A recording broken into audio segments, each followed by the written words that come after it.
Kalau masalah makanan gimana? Ada ini nggak? Ada. Gimana tuh? Kalau pantangannya sih jangan makan yang banyak minyak, pedas, terus jangan minum es kelapa. Iya. Ya minum es kelapa. Iya. Kenapa nggak boleh minum es kelapa?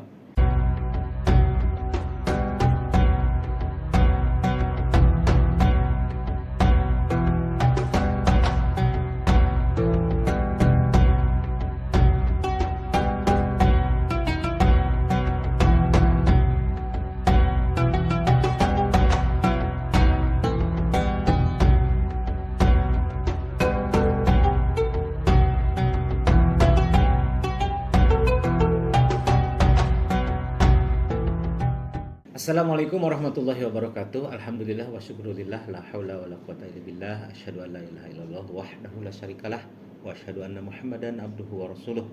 Allahumma shalli ala Muhammad wa ala alihi wa ashabihi wa man tabi'ahum bi ihsan ila yaumiddin amma ba'du. Bertemu dengan saya Yusef Rafiki selaku mudir Pondok Pesantren At-Tajdid Muhammadiyah Kabupaten Tasikmalaya dalam sesi khusus mewawancarai. Ini mudir langsung mewawancarai salah satu dari banyak santri-santri Pondok Pesantren At-Tajdid yang berprestasi. Dan di hadapan Anda sekarang hadir dua orang santriwan dan santri putri. Maksudnya ada santriwan, ada santriwati. Nah, gitu ya. Ini ada Zidan. Nama lengkapnya siapa?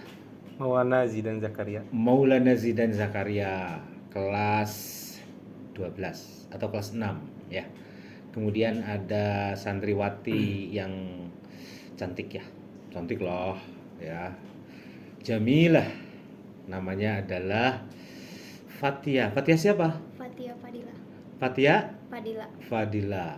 Nah, Fatia Fadila ini santri kelas berapa? 11 ya? Ya. Kelas 11 di Pondok Pesantren At-Tajdid.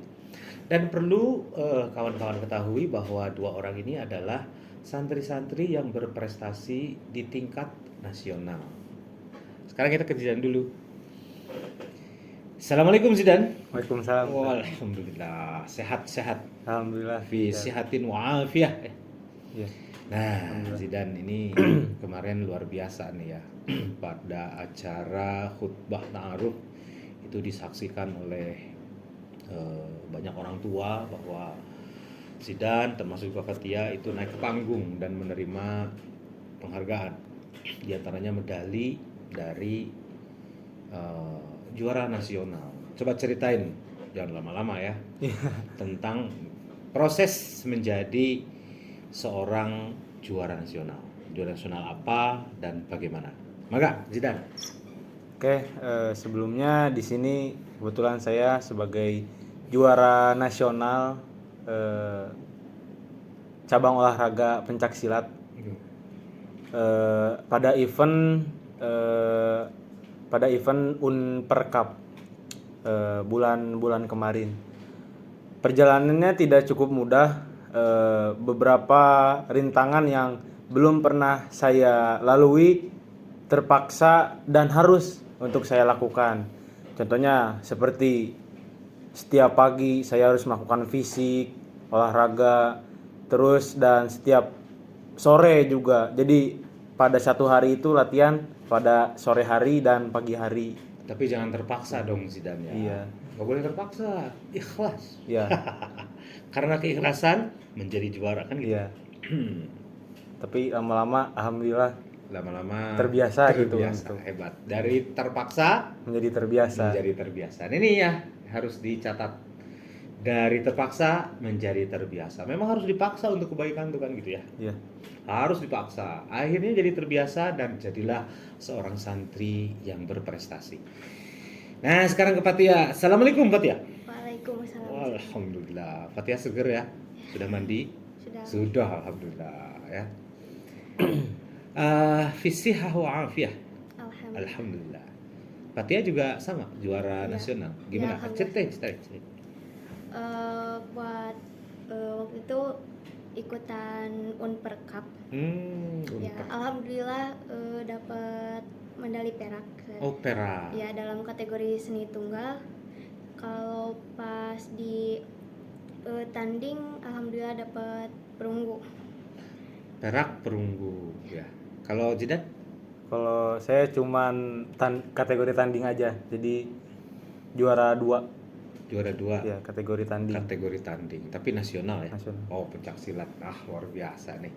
Jadi santri itu memang harus memiliki jiwa yang sehat ya, pemberani, fisiknya juga hebat begitu ya. Nah, ini ke Fatia dulu. Di sela-sela kegiatan di pondok pesantren itu kan padat ya, Ya, Fatia ya. Harus bangun jam berapa, Fatia? Sebelum jam 4. Jam 4 itu, sebelum jam 4 bangun ya. Ya. Terus dan seterusnya kegiatan pribadi masuk jam 7 kan gitu. Itu latihannya gimana tuh latihannya? Latihannya habis sholat subuh. Oh, habis sholat subuh ya? Ya, langsung latihan pembinaan fisik. Pembinaan fisik. Ada yang membina ada? Ada Siapa itu? Ustadz Asep. Oh, Ustadz Iya. Asep. Langsung ya ditangani oleh Ustadz Asep ya, sudah. Ustadz Asep itu salah satu dari pembina Tapak Suci ya. Ya, Dan Tapak Suci juga bukan diakui sih, sudah terdaftar atau memang bagian dari IPSI ya, Ikatan Pencak Silat Indonesia. Dan salah satunya At-Tajdid. Nah, memang At-Tajdid itu langganan dalam event-event baik di tingkat daerah atau kabupaten, provinsi, dan hari ini kita dengar bersama 2 orang santri yang berprestasi secara nasional. Luar biasa nih ya. Alhamdulillah, kita harus bersyukur. Jidan gimana tuh ngatur waktunya? Kan ada. Kalau ngatur waktunya sih yang terpenting malam itu harus tidurnya teratur. Jadi jangan sampai over dari jam 9. Betul. Karena pagi kita punya tanggung jawab buat adik kelas ke masjid, kan tanggung jawab kita juga. Terus habis kita sholat, kita juga punya tanggung jawab buat diri kita sendiri. Gitu. Iya, betul. Jadi nggak boleh banyak begadang ya. Iya. Begadang itu nggak ada gunanya. Iya. Benar. Kalau betul, begadang nggak ada gunanya dan harus teratur ya. Prinsipnya memang hidup teratur. Jadi punya schedule, punya ya hari ini apa, jam segini gimana, dan seterusnya. Nih Zidan nih, gimana? Apa ya? Kan di hadapan Zidan tuh ketika tanding ya, Iya. itu dianggapnya musuh atau gimana? Ya. Harus dikalahin. Kalau sesuai pembinaan sih, sugestinya itu kita jangan pernah ngelihat lawan kita di ganggang itu siapa, dari alma maternya itu apa, tapi kita harus lebih percaya sama kemampuan kita. Jadi kalau misalkan ditanya, mungkin tadi Ustadz Isyep nanya, saya memandang apa di gelanggang, saya memandang itu lawan, tapi harus yakin. Harus yakin apa? Harus yakin bahwa saya bisa, padahal lawan saya waktu final itu kan ya sudah terkenal lah gitu. Nah, jadi menghadapi lawan yang cukup tangguh lah ya. Iya. Dan ternyata takluk sama Zidan. Oke. Fatia nih.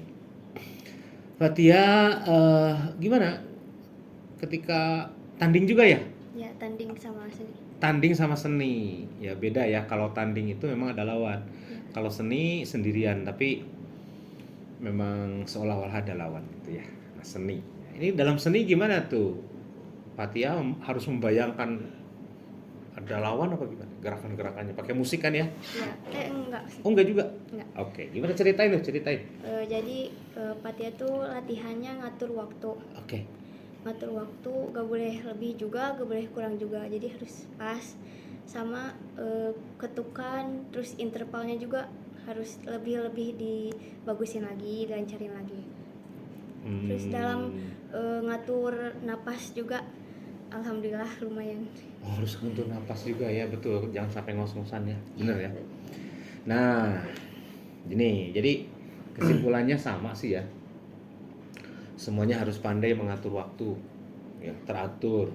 Baik Zidan atau Fatia, kuncinya itu. Jadi bisa mengatur waktu, kemudian hidup yang teratur dan seterusnya. Kalau masalah makanan gimana? Ada ini nggak? Ada. Gimana tuh? Kalau pantangannya sih jangan makan yang banyak minyak, pedas, terus jangan minum es kelapa. Iya. Ya minum es kelapa. Iya. Kenapa nggak boleh minum es kelapa?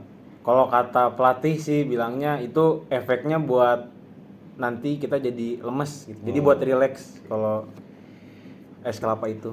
Dan kebetulan makanan di pesantren biasanya kan ya apa adanya, sederhana begitu ya. Beda dengan kalau di luar. Nah, ini kan membuat efek yang positif juga bagi para atlet-atlet pencaksilat ini ya gitu, sehingga Betul. tidak harus punya pantangan, tapi sesungguhnya makanan yang ada di pondok pesantren itu sangat mendukung terhadap fisik atau stamina Iya. ya dari para atlet kita ini. Fatia, di samping sebagai juara nasional, Fatia juara apa lagi? Pernah waktu itu juara ikutan O2SN. Oh, oke. Oh, 2 SN. Terus apa lagi juara apa tuh? Seni. Seni juga. Ya. Oke. Kalau Zidan ada juara? Sebelumnya mungkin pernah juga di cabang olahraga seni bela diri, tapi kategori tanding juga sama. Di waktu itu di Bandung event Kadispora. Oke. Oke lah. Sip. Wah, luar biasa. Alhamdulillah ya. Jadi kita patut bersyukur bahwa di Pondok Pesantren At-Tajrid ini di samping kegiatan rutin kesantrian, kemudian kegiatan rutin kesiswaan, juga kegiatan-kegiatan yang lain. Di antaranya adalah mendorong santriwan-santriwati untuk berprestasi di tingkat nasional, kan gitu. Alhamdulillah ya. Akan ditingkatkan lagi nggak nih prestasi setelah ini apa lagi? Tidak, apa? Mungkin lebih kalau sekarang sih buat olahraga sih belum ada belum ada gambaran lah apakah mau lanjut atau enggak. Tapi yang jelas sekarang mikirin prestasi terbesarnya itu cuman bisa masuk universitas aja karena udah kelas akhir. Ya, udah kelas akhir ya. Nanti akan lanjut ke perguruan tinggi dan mudah-mudahan di perguruan tinggi itu bisa jauh lebih berprestasi lagi ya. Amin. Mengangkat Pondok Pesantren At-Tajrid, juga mengangkat tempat pada saat ketika Zidan ada di perguruan tinggi. Artinya gimana? Meningkat lagi sampai juara internasional gitu. Amin. Mau? Amin, insya Allah. Insya Allah. Karena tapak suci sudah muncul di Belanda, kan di Inggris kalau tidak salah ya. Alhamdulillah tuh. Nah, mudah-mudahan nanti Fatia kuliah di Al-Azhar misalkan, kuliah di Leiden dan seterusnya, mengembangkan itu ya. Amin, mudah-mudahan. Baik, saudara sekalian yang dimanapun Anda berada, demikian tadi ya ngobrol singkat di sore hari Pondok Pesantren At-Tajrid ini dengan dua orang santri yang berprestasi. Dan tentunya kita akan adakan lagi wawancara-wawancara lain, obrolan-obrolan lain dengan tokoh-tokoh lain, dengan santri-santri atau siswa-siswa berprestasi yang lainnya di Pondok Pesantren At-Tajrid. Barangkali itu saja yang bisa Mudir sampaikan. Terima kasih, syukron kathiron. Afwan. Iya, syukron kathiron again buat Muhammad Zidan dan Fatia. Tetap semangat. Sebelum closing, ada pesan nggak nih buat remaja-remaja seumuran di luar? Sana sih cuman dimanapun itu manfaatkan waktu dengan baik. Fatia? Ya, semua itu butuh proses, jadi jalani dengan baik. Baik, semuanya butuh proses, jalani dengan baik. Bersama saya Yusuf Rafiki, Mudir Pondok Pesantren At-Tajrid Muhammadiyah Kabupaten Tasikmalaya. Nasrun minallah wa tun qarib walhamdulillahirabbil alamin. Wassalamualaikum warahmatullahi wabarakatuh. Waalaikumsalam warahmatullahi wabarakatuh.